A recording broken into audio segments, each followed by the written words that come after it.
Hi my dears, this is part 2 of the Look Your Best during your virtual Zoom meetings. And today I want to talk a little bit more about what you're going to wear during your meetings. First tip, pants. Doesn't really matter what they are, but like if you have to run up, jump up, grab your dog because he's barking, or your kid because they're crying or anything and you don't have pants on, like that's always tip number 1, put some pants on. Tip number 2 is going to be your color palette. So I am obviously very fair skinned, but something that I even recommend to any of the women that I'm shooting out in the field is to not go with super pale colors. So even this jacket is really light. Me as somebody who's super pale, it washes me out.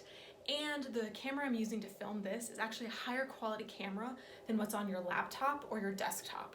So while it doesn't look terrible in this, it's gonna look a lot worse on those cameras because they're just not as good of cameras. So my suggestion is not wearing pastels or white. White also is really reflective, so it makes you super bright and it can make you look paler. I just don't recommend that. The second thing is patterns. Actually, some of the small patterns start to look really weird on screen. Like I kind of look like the white noise that you see in your TV when the cable goes out. So if you are gonna wear a pattern, I suggest layering it with something else, which is why I grabbed this jacket, which is a nice dark jacket, so it's gonna pop. It's gonna keep me really clean. It makes me look like I got clothes on, and it's gonna bring out my features a little bit more, especially like the darker parts of my features. So those are just some like easy basic tips to think about when you're getting dressed, getting ready for your next meeting.